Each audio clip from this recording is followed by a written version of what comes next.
London out at least one game with the PCL injury. Could be longer, could be just the one game. Kind of tough to say at this point. I'm going to go ahead and speculate that he's out a minimum of 1 to 2 games, but we'll take it as the news suggests it's coming, and it's 1 week for right now. Not expected to play week 12, Drake London. Penix Jr.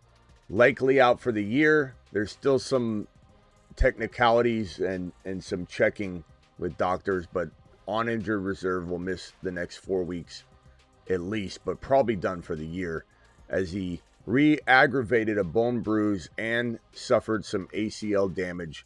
So you can expect Michael Penix Jr. to be done for the year. Josh Jacobs avoided a serious injury in terms of being like season ending as he jammed his knee into the ground, but he is most likely going to miss a week or be out sometime, but there is some hope, a little bit of hope that he could potentially play week 12. But more on all of this and more. The Fantasy Football Show begins right now. File on in. Live from the FantasyFootballShow.com studios. It's the Fantasy Football Show. Live! Monday through Friday, 8 p.m. Eastern. Smitty is also live whenever news breaks. A little late collecting all this today just because there's updates constantly. So I could go live on the Penix Jr. news, not have the fact that he's probably out for the year. So it's been released in stages today. I wanted to wait until we had as much information collected to where it wouldn't really change. So you guys have everything in one live stream versus having to do 3 Drake London live streams. He might be out for 1 week. He is out for 1 week. Jacobs might miss some time. Actually, Jacobs is sound. This is pretty much, I think, the ending spots and landing spots on this news for the day, at least. I don't think we'll get any sort of twists and turns from these 3 individuals. So, in recap, Drake London out week number 12, at least missing 1 week with the PCL sprain. Not good.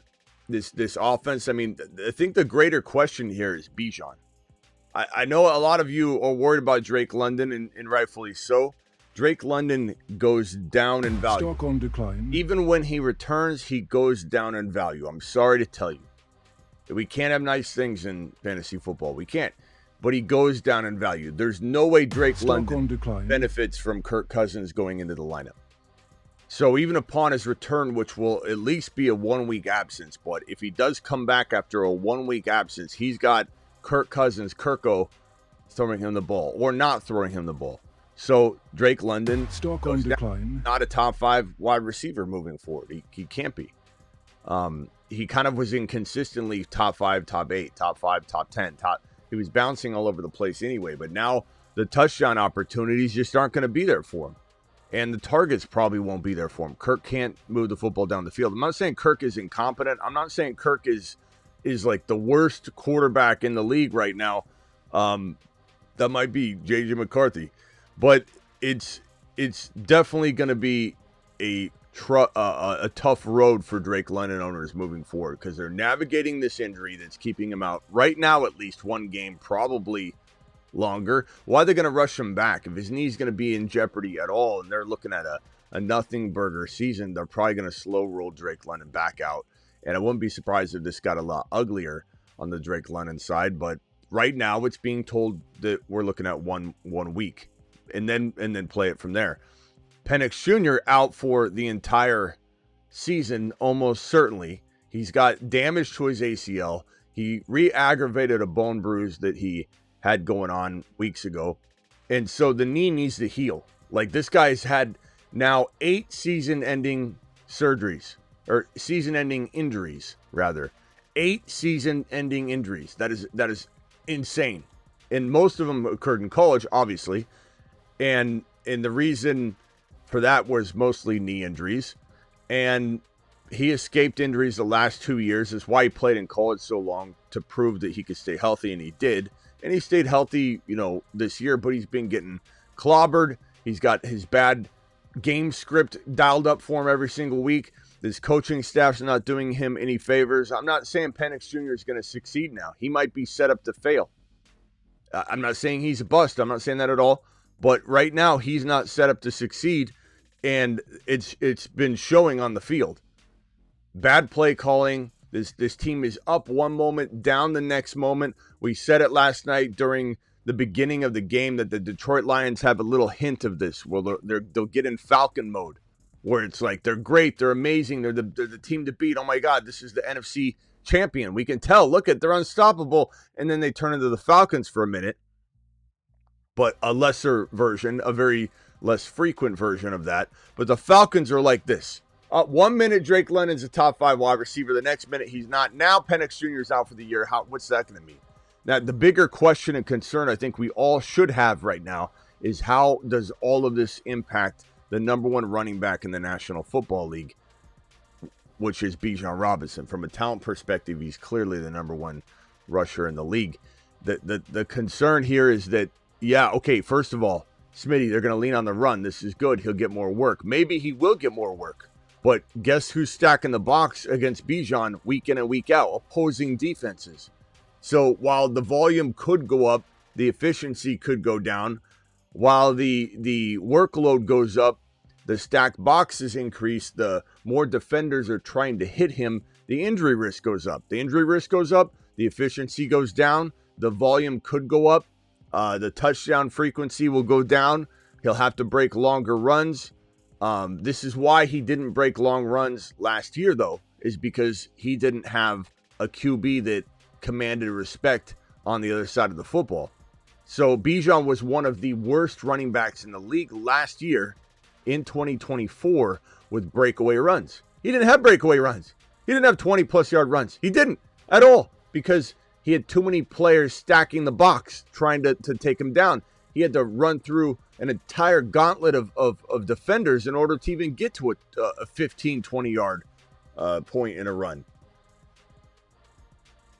So, I mean, this is just awful. I'm not saying that I believe that Bijan's going to tank or anything like that. I'm not even going to press the decline button or anything. He's still Bijan. He's still fantastic. He's still remarkable. But the state of this offense is in dire straits. It was already a concern. It was already a rotating every other week concern that would they have enough offense and be marching the ball down the field enough to make Bijan an absolute monster each week in and week out consistently. And the question was always, well, I don't know. They gotta also stop feeding Algier. Well, now they're probably gonna have more attempts than they can handle. And we'll see what happens with these two guys moving forward. No one should be getting rid of Bijan. I would say about 80% of you can still trade in your leagues. I did a poll last night. I was very, very surprised how many people could still trade. And about 80% of everybody still can trade up until the end of this week. So we'll still be doing a lot of trade content and trade videos. Don't expect that to be dialed back just because you yourself watching right now might not be able to trade. At least you'll know how we feel about the players you may or may not have. And we'll talk about other stuff, obviously. And anybody can change the direction of the show content at any moment with just a question, So we'll be talking about that. But right now, Penix Jr. done for the year as far as I'm concerned. More concrete finality, final news will come on this. But he has ACL damage. You're not going to run him out there with ACL damage. So there's ACL damage. Could require a complete and full repair. Given the ACL injuries that this guy sustained, probably not looking at any sort of like this will heal on its own. Not when you've had the ACL surgeries that this guy's had. Think of it like a door when you keep screwing a screw into the same hole over and over.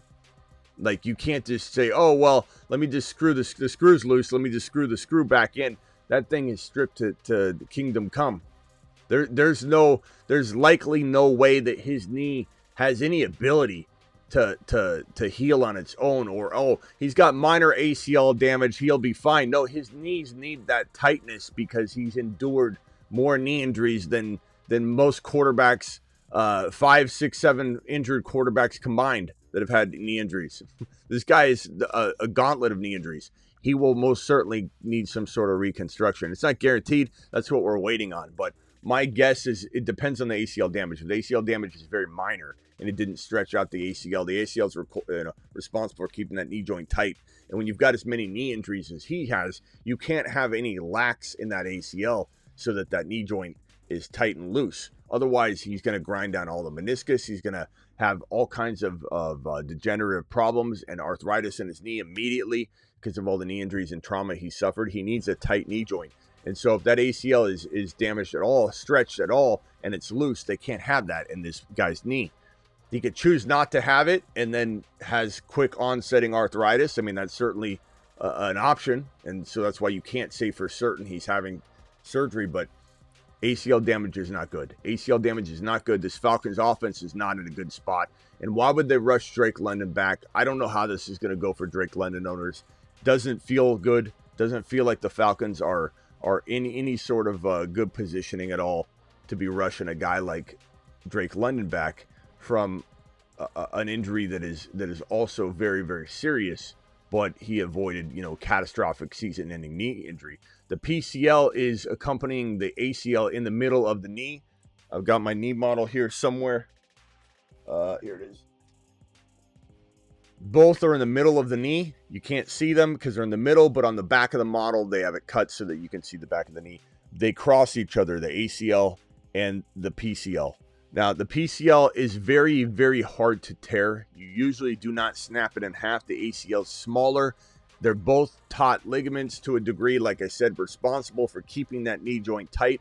One is responsible for keeping it essentially tight from sliding that way, like off the shelf, boom, and then the other sliding that way.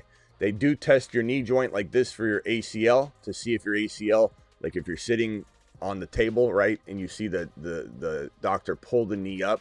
So then the ACL is responsible for keeping that knee joint tight like that. And so when you pull on a knee on the field and it's like that, nice and tight like this, you pull on it, you know the ACL's there. If you pull on it and the knee slides a lot, and there's lax in there, you know that ACL's gone. Otherwise, it wouldn't be able to slide when you pull it. PCL is responsible for the opposite direction, and the PCL is thicker, not going to likely tear it. It's very hard to tear it in half, but you can stretch it. And whenever you have a PCL injury, there's risk to injuring the knee because it's not stable. And if you don't have that tightness, and not to mention you're going to keep re-injuring the PCL, you're just set yourself up for disaster. So I don't know. I don't imagine Drake London is a locked play in week 13, but he's certainly ruled out of week number 12 at this point. Josh Jacobs is probably the only positive thing we can discuss right now, but it's still not great news. Jacobs is most likely missing at least the one contest with his knee injury. He jammed his knee. He is talked about as being hopeful for week number 12, that they haven't ruled him out, but this is most certainly going to be at least a one-game situation. Could be longer, could be 1 to 3 games. I would expect at least the 1 to 2 game range. This is why Emmanuel Wilson, I keep saying Emmanuel Sanders, remember Emmanuel Sanders? This is why Emmanuel Wilson is number 2 on the waiver board. But because he's likely to only have a 1 or 2 game stretch of glory for you, it does make it hard to put him 1. But you could also put Tucker 1, 2. You could put Benson 1 or 2. Benson is the most likely chance of hanging on to that job. This is the week 12 waiver board. He has the most likely chance of hanging on to that job. I love Gainwell. I like Singletary. Tootin and Monangai are more, sleeper, waiting to get their opportunity. Tootin with a little bit of an injury as well, ankle injury, but we'll have more news on that later in the day or week. But those are guys that are sleeping giants. If you're in a position where whatever player you're picking up you're not really using, these are more of the sleeping giants that you could grab to say, hey, let me load up on what we're getting out of these guys, Emmanuel Wilson, Gainwell, and Singletary this week, but I want to try and line it up and predict when I need it potentially downstream. Let me grab Monangai and Tootin. So just the order depends on what you're needing. Singletary and Gainwell because of their immediate usage. Sean Tucker potentially, well, more on Bucky this week. Sean Tucker, Gainwell, Singletary, Emmanuel Wilson. These are all now players that are activated now. And so obviously who you pick up this week is going to be determined by what your need is and how quickly you need it. Horrible news. This is such a brutal season. The only positive news we have right here is that Jacobs is not out for the year, and that there's hope that it's just a 1 week absence. But we will see. London is week to week, not a sit. Why don't you watch the live stream, because it just covered it for you. rather than say in the chat what it is you think's going on, why don't you watch the live stream. Ladies and gentlemen, I'll take I'm gonna answer these super chats real quick, and then we'll probably take some phone calls real quickly, and then we'll obviously be back before the game for the 8 p.m. show. I'll go probably live a little bit earlier, just so we can stay live longer before kickoff actually happens. Trade a 26th third for Shaheed. I don't know. Probably rather have, I guess, a pick, but that doesn't, I don't know. Try and get a second and just tell him Shaheed's the best. Like, I don't know. But either way, there's nothing glorious there. Almost making both your teams worse. What's the long-term outlook on Penix? I just described that, Nate W. So you got that long-term. Oh, as far as like, okay, sorry. As far as long-term, I would probably say great question.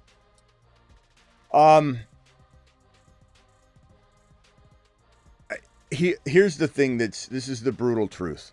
And I wish I didn't have to. I wish I could be biased and say something different, because I very, very much loved what Penix was bringing to the table walking into the NFL. And, he has a cannon, threw tons in college, needs to be in the right system. The system can be right, and then it can be wrong. And the play calling can be right, and the play calling can be wrong. The coaching staff needs to be replaced. This is not it. This coaching staff has too many weapons to be puttering out this offense the way it is week in and week out, and having inconsistent, production. There's too many offensive weapons. It's too talented of a crew. And Penix Jr., while he has limitations, remember he's going through essentially what is his rookie year. Like, Penix Jr. is playing pretty well, considering at times when he's on, he's playing pretty well considering this is his first year. Like, people are looking at Penix Jr. because he's older. He's played so many college seasons.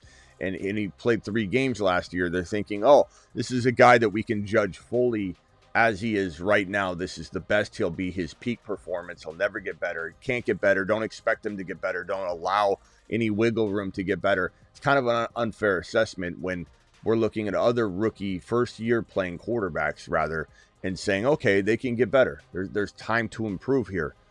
But the problem is he can't stay healthy. So the brutal truth is, history is an indication of what is likely for Penix Jr. Had he escaped this entire year without getting hurt, I think we could have said, you know what, we're putting to bed the idea that he can't stay healthy. But here he is with another knee injury. It's not like it's like a back injury or a groin or a quad or something different. This is yet another knee injury. His knees can only be drilled in so many times. This is like the door example. You start screwing a screw into a hole in the door to hold a hinge on. There, at some point, you can't just keep drilling into the same hole over and over. And, you could take a wood stick it in there, break it off, and then drill into it again. And that's essentially what you're doing with an ACL reconstruction this many times. And quite honestly, if I had to guess, does he have a successful career that's beyond 4 or 5 years? I don't know. My outlook, Nate, and it's a great question. My outlook is I'm not expecting I'm not going to expect him to have an amazing career. I'm hopeful still, because he's got so many weapons and because he's such a good quarterback. And the thing about it, though, is if he didn't need ACL reconstruction, if they said, okay, actually, after further review, his ACL definitely got stretched a little bit, we don't think it's damaged to the point where he even needs ACL surgery again, then I'm way more hopeful, Nate, that the bone bruise is the main reason he's sitting out, and that the ACL even being taxed at all, they just want to be double sure and rest him. Then all of a sudden, Nate, I have a lot more hope that he could still rebound on his career and have a successful long career. If he has to have additional ACL surgery, my confidence level gets cut in half, if that helps understand where I stand. And it really is going to be about how bad this knee injury is. Do you think that Godwin and Bucky coming back will open up things for Buka? I think they will. I do. I think Buka is taking the brunt of the defensive attention, but I think that we also are just seeing missed opportunities. There's still been lots of opportunities that haven't connected that should have, and I still firmly believe that we're going to see a lot of goodness out of Buka going forward. I think people reacting on 1 week is wild. The week prior, he had 100 yards and a touchdown. He was fine. He would have connected on at least one touchdown during this game if things had gone exactly perfect, but the passes were off kilter a little bit. Baker was better than he was the previous week. He was clearly back in his bag, but Baker was still very much, you could say, not 100% his old self. And so I think that, yes, adding weapons back will certainly make things more copacetic. So for sure. And do you lean hold on JJ? Do you lean hold on JJ? Or do you think we should try and pivot off him? I don't see a scenario where McCarthy just miraculously becomes accurate. Thoughts on that? I mean, I don't think you can get out of JJ in a way that you're wanting to, Andrew. You're either holding him in hopes that he does return to at least like 7 to 12 running back or wide receiver numbers consistently. The only thing you could do is a creative 2 for 2 or a 2 for 1. I don't think no one's taken JJ 1 for 1. So if you want to get creative, you could send JJ and let's call it a running back you don't need that's developed and found their way into someone's heart. Like, let's call it a Swift, or a running back like potentially Walker, who resurged a little bit this week, but you're still like, I don't know, should I sell this on an advance here? Did I just get advanced a little lucky charm? And now I can sell Walker before he drops back down a little bit? Certainly, like adding in a player that's playing well right now, a running back specifically to JJ, giving somebody the hope that JJ could return to form versus if you send someone JJ straight up in a trade. No one wants JJ straight up in a trade for a player that you like better. Like, you're not upgrading JJ in a 1-for-1 trade. No one's doing that. But you add in JJ and Walker, and now someone gets a different kind of feeling. They go, well, what if Walker's the same as he used to be? And what if at the same time JJ's the same? Here, I'll give you Nico Collins. Here, I'll give you Rashee Rice. Rice is probably the best target. You want to go trade JJ away right now? Rice, Nico. Nico's harder because he just did good. St. Brown had a bad game. St. Brown, Rice, those are your hopeful buy low players. I don't think anybody else can be bought low. We'll see how Lamb does in his game. That could potentially... Jamar Chase could be potentially one of those wide receivers. So, yeah, I would say you probably could, Andrew, get JJ, Rice, Jamar Chase, maybe Buka in a deal where you're tricking this owner into a 2-for-2 Walker for their other running back, or you just throw in somebody, Michael Wilson Jr., somebody's enamored with his game, and they say, this guy with MHJ injured, he's going to go to the moon with Brissett, and maybe he will for a couple weeks. He certainly was a guy we recommended here and there throughout the week. Michael Wilson was a nice play, and you could go that route.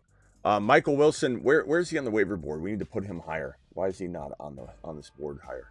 Let's put Wilson here. Watson, Franklin, and Michael Wilson. We'll put Michael Wilson. I think I have him on the right side here, but he should be listed higher. Very solid play for the time being. Thank you, Andrew, for the super chat. As for how do I feel about JJ? I think that he doesn't have a quarterback on the roster, and trading can't happen anymore. Trade deadline passed. He doesn't have a quarterback on the roster that can change this fate.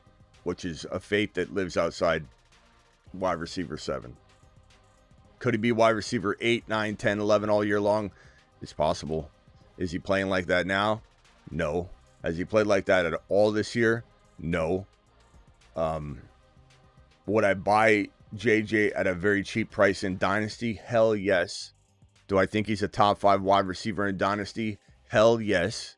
Do I think he's a top 10 wide receiver this year ever? Maybe not. There's just not a good, there's no potential way we can get a quarterback in here to change the fate. You know, it's almost like this thing's on autopilot to be a certain speed, and the autopilot device has been broken, and it's going to remain in that trajectory, going down that track at that speed, at that rate, at that same consistency all year long. I'm hopeful he can be better than he was, or a little bit better than he's been. Sure. Wide receiver 8 to 12. Could he be a low-end wide receiver 1 all year? Yes, I think that's certainly in the realm of possibility. He's Justin Jefferson. But is he as QB-proof as we thought he was? Apparently not. And you could say that, oh, it has to do with... No, it doesn't really. Because all year long, he's had 2 quarterbacks. All year long, he's been better without McCarthy, but he still has not been QB-proof.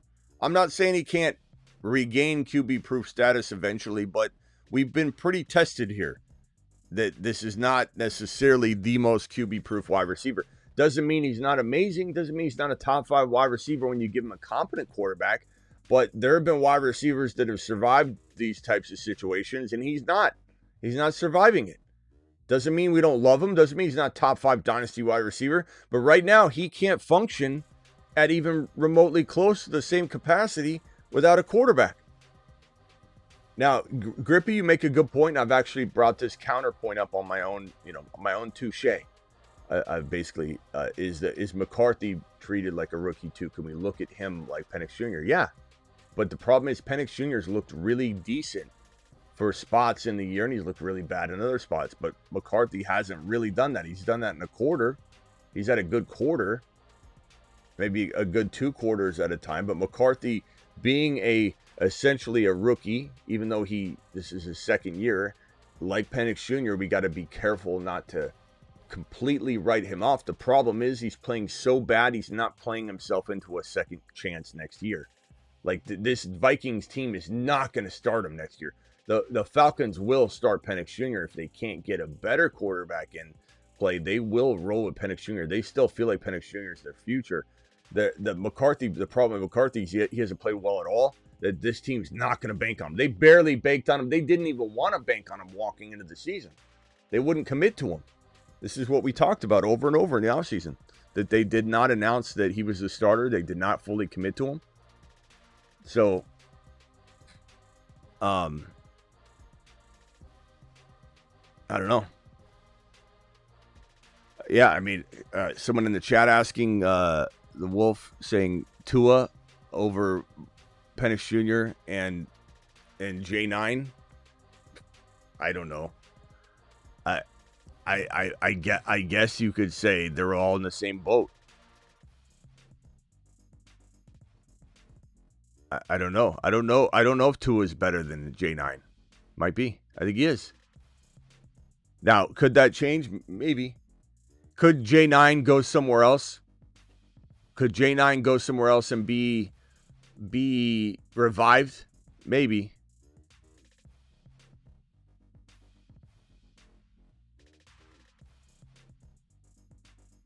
No other way around. Well, Wolf, I disagree. if you're saying it's the other way around. 7-4.5 PPR, 12 teams, scat, JD5, Hunter, gone. 7-4.5, 12 team, scat, JD5, Hunter, gone. Help me. Dart, JT, AK, Nico, Tet, McBride, Emmanuel. Wow, do I sell JT for depth? Well, you're 7-4. I know you've been losing players, so. But it's not like, Scat was helping you, but you've been 7-4 almost without these guys, bro. It's not like oh, they're gone now, and my 7-4 propped up team is now going to fall apart. Like, you've been doing this without them pretty much. I would try and get rid of AK. I mean, look, Tet's playing great. McBride's playing great. Nico's playing great. JT's playing amazing. Dart's going to be fine. You're kind of crafty. If I was to move JT, and I'm not saying to because you're 7-4. I think you almost could say I don't need to. But if you were to move JT, my boy, you better damn well get like a Jamar Chase or a St. Brown or a Rashee Rice or a Mecca Buka at the very least to go with another player almost at that caliber. So 2 players, one of which needs to be one of those wide receivers probably. And the running back, or if you want to go anchor a running back and then say, I'll go get a wide receiver in addition to this running back, your anchor needs to be, you're trading JT down to, at the very least, Achane, Bijan, James Cook. And that might be it. If you and then you anchor to a wide receiver. You almost need James Cook and St. Brown for JT. If you're even contemplating anything lesser than St. Brown and Achane or St. Brown and Cook, you're not selling JT high enough, and you need to walk away from the trade and slam the door on that person's face. Just absolutely slam the door in their face. There's no excuse for trading him lower than that. Thank you for the super chat. So consider those types of trades maybe, but you're 7-4, keeping JT might be the way to go. But like you could get Jamar Chase and a running back like Judkins. Of course I'm going to consider that for JT in your situation with the lack of depth, but you'd have to get Judkins and Jamar Chase. You'd have to get St. Brown and Judkins. You'd have to get Derrick Henry and Emeka Egbuka. And even that might be arguable because JT's playing so good. Josh Allen owner will accept a trade to make if it looks fair. My team is Baker, Darnold, Kyron, Bucky, ETN. This sounds like a little collusion. Let me read this again. Josh Allen owner will accept a trade. Need to make it look fair, though. This sounds like collusion, Raul. I don't know if I could be a part of this. We'll pretend. I'll pretend I didn't see that line. All right, let me pretend I didn't see it. That sounds like. Am I chat? Rate this sentence on a scale of 1 to 10. 10 being collusion, 1 being no collusion. Josh Allen owner will accept trade. Need to make it look fair, though. A scale of 1 to 10, collusion. What are we doing? Vote, please. 10 being collusion, 1 being... We got a 9, a 5, a 10.9, a 10, a 10, 100, a 10, 11.5, 9.9, 12, 14, 9.5. All right. Anyway, I'll pretend. Let's chat. Look into the light. Forget you ever heard this. Okay, I'll pretend that this didn't happen. My team is Baker, Darnold, Kyron, Bucky, ETN, Harvey, Tootin, Lamb, Rice, JSN, Debo, Fannin. Well, I don't want you to trade JSN, Rice, or Lamb. I think you got to get rid of like ETN, who's doing well, or I don't want you to get rid of Kyron. You could get rid of Bucky for him, but I think ETN and Debo might be the most fair bad trade you could pull off, or maybe ETN and Darnold or ETN and Baker could get it done.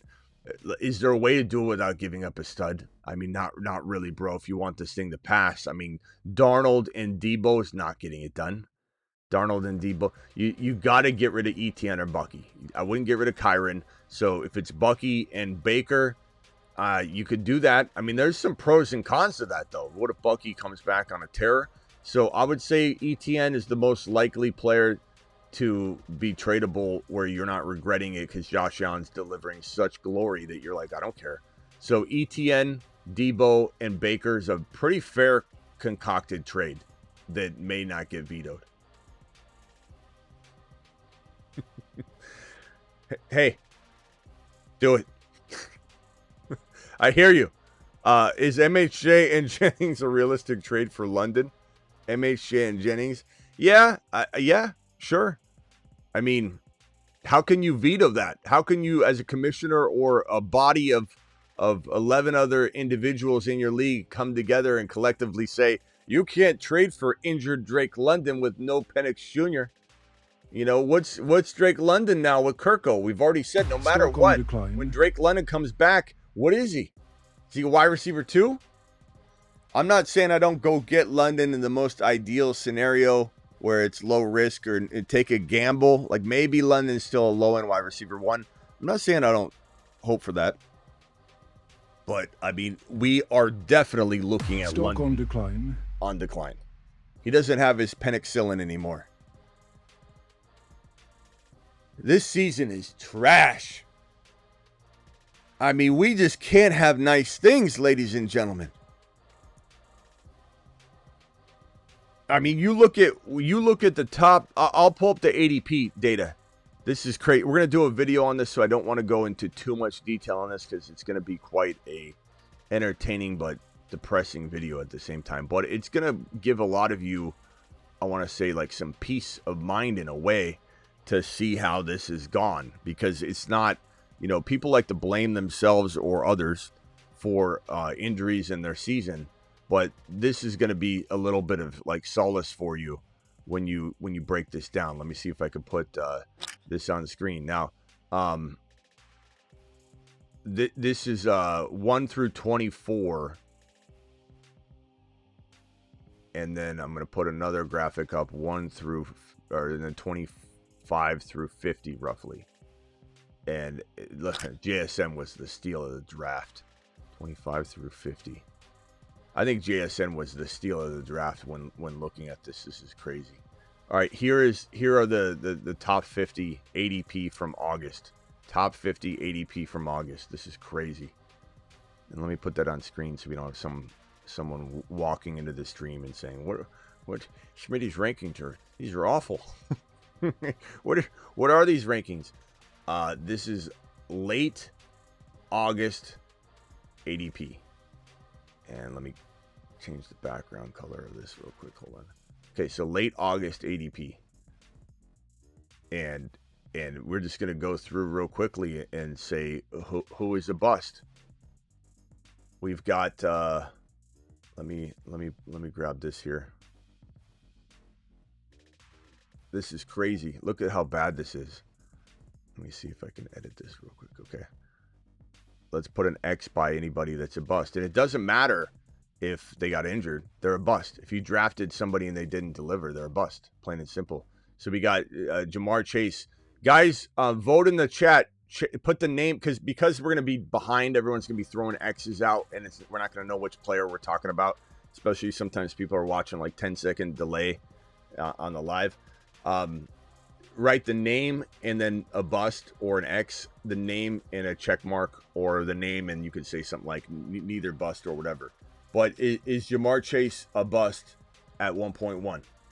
So put an X and put the name Chase next to it so that I know.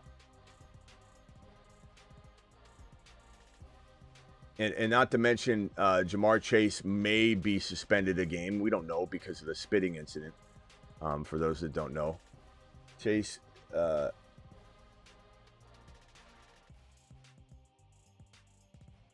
looks like is Chase getting suspended? Hold on. Chase has been suspended 1 game, as we talked about last night that he would. All right, I'm going to end this stream, come back on a Jamar Chase suspension video. See you all back on the live stream. Be here in 2-3 minutes.